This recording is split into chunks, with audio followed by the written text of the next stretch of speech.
High protein, healthy and tasty breakfast కోసం చూస్తున్నారా? అయితే ఈ పెసర్లతో పరాటా తప్పకుండా ట్రై చేయండి. మనం పెసర్లతో ఎక్కువగా దోసలు వేస్తూ ఉంటాం కదండి. ఈసారి అదే పెసర్లతో ఇలా పరోటా చేసి చూడండి, చాలా బాగుంటుందండి. బ్రేక్ఫాస్ట్కే కాదు, డిన్నర్కైనా ఈవినింగ్ స్నాక్గా అయినా కూడా పర్ఫెక్ట్గా సెట్ అవుతుంది. సాఫ్ట్గా రుచికరంగా ఉండే ఈ పరోటా రెసిపీని ఎలా తయారు చేయాలో, కావలసిన పదార్థాలు, పర్ఫెక్ట్ టెక్చర్తో రావడానికి చిన్న చిన్న టిప్స్ ఏంటో కూడా ఈ వీడియోలో షేర్ చేస్తాను. ఎక్కడ స్కిప్ చేయకుండా ఎండ్ వరకు చూసేయండి. నేను మీ Jaanu, welcome to Jaanu's kitchen world. ఈ రెసిపీ కోసం పెసల్ని తీసుకొని ఒక 7 to 8 అవర్స్ పాటు నానబెట్టేసుకోండి. మీరు మార్నింగ్ బ్రేక్ఫాస్ట్కి రెడీ చేయాలి అనుకుంటే నైటే నానబెట్టేయండి. ఈవినింగ్ స్నాక్గా అయితే మార్నింగ్ నానబెట్టుకోండి. ఇలా నానబెట్టుకున్న ఈ పెసల్ని శుభ్రంగా కడిగేసుకొని ఒక మిక్సీ జార్ తీసుకొని ఈ పెసల్ని మిక్సీ జార్లోకి యాడ్ చేసేయండి. ఇందులోకి ఒక మీడియం సైజ్ ఉల్లిపాయని ముక్కలుగా కట్ చేసుకొని యాడ్ చేయండి. ఒక 2 పచ్చిమిరపకాయలని కూడా ఈ విధంగా తుంపుకొని యాడ్ చేసుకోండి. పచ్చిమిర్చి మీరు తినే కారాన్ని బట్టి యాడ్ చేసుకోండి. అరంగుళం పొడవున్న ఒక అల్లం ముక్క, ఒక 3 పొట్టి తీసిన వెల్లుల్లి రెబ్బలు, ఒక 1/2 స్పూన్ వరకు సోంపుని యాడ్ చేయండి.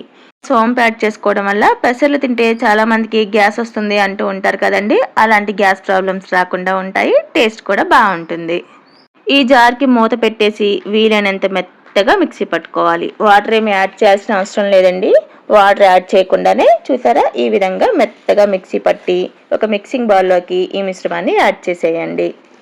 ఇప్పుడు దీంట్లోకి 1 కప్పు వరకు గోధుమ పిండిని యాడ్ చేయండి. ఇందులోకి 2 కప్పులు గోధుమ పిండి పడుతుందండి.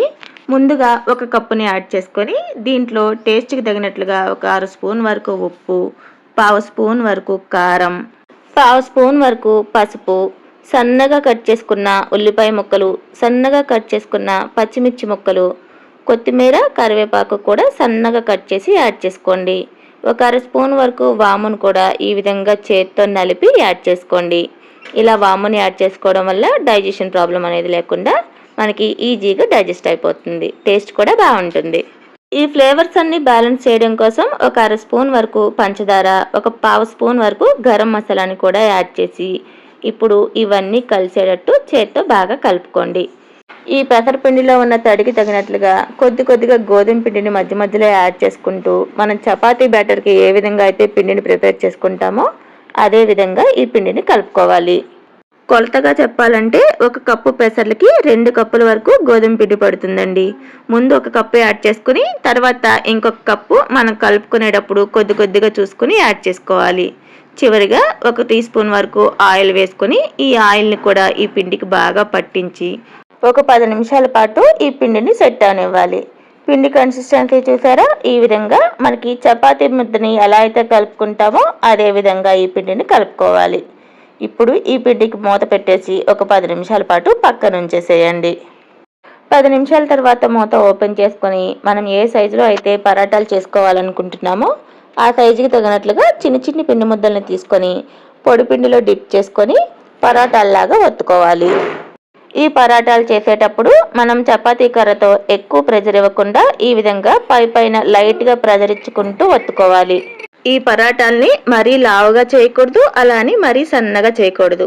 చపాతీ కర్రతో మీడియం ప్రెజర్ ఇచ్చుకుంటూ మధ్య మధ్యలో పొడిపిట్టి చిమ్ముకుంటూ మీడియం థిక్నెస్తో ఈ పరాటాల్ని చేసుకోవాలి. వీడియో క్లిప్లో చూపిస్తున్నాను చూడండి. ఈ పరాటాల్ని మరీ లావుగా చేయకూడదు, అలా అని మరీ సన్నగా చేయకూడదు. ఈ థిక్నెస్లో పరాటాల్ని రెడీ చేసుకోవాలి. ఇప్పుడు స్టవ్ వెలిగించుకొని ప్యాన్ని పొయ్యి మీద పెట్టుకొని ప్యాన్ హీట్ అయిన తర్వాత కొద్దిగా ఆయిల్ని స్ప్రెడ్ చేసుకోండి.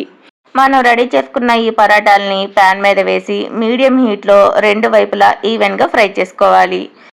ఈ పరాటాలని ఫ్రై చేసుకునేటప్పుడు మీరు గుర్తుంచుకోవాల్సింది ఫ్లేమ్ని మీడియంలోనే ఉంచుకొని 2 వైపులా తిప్పుకుంటూ మధ్యలో ఆయిల్ని స్ప్రెడ్ చేసుకుంటూ ఫ్రై చేసుకోవాలి. ఇలా మీడియం ఫ్లేమ్లో ఫ్రై చేసుకోవడం వల్ల మనం పరాటాలో లోపల వేసిన స్టఫింగ్ కూడా మంచిగా కుక్ అయ్యి టేస్ట్ అనేది బాగుంటుంది. ఈ విధంగా 2 వైపులా తిప్పుకుంటూ 2 వైపులా మంచి కలర్ వచ్చేంత వరకు ఫ్రై చేసుకొని తీసుకొని సర్వ్ చేసుకోవడమేనండి. మనం రెడీ చేసుకున్న పిండితో ఎన్ని పరాటాలు అయితే అవుతాయో అన్ని పరాటాలు ఇదే విధంగా ఫ్రై చేసుకోవడమే. పరాటాలని పచ్చి ఉల్లిపాయ ముక్కలు పెట్టుకుని తింటే టేస్ట్ అనేది చాలా బాగుంటుందండి. దీనికి ఇంకా ఎలాంటి సైడ్ డిష్ కూడా అవసరం లేదు. పిల్లలకైతే అలానే ఒట్టిగా ఇచ్చేసినా కూడా హ్యాపీగా తినేస్తారండి.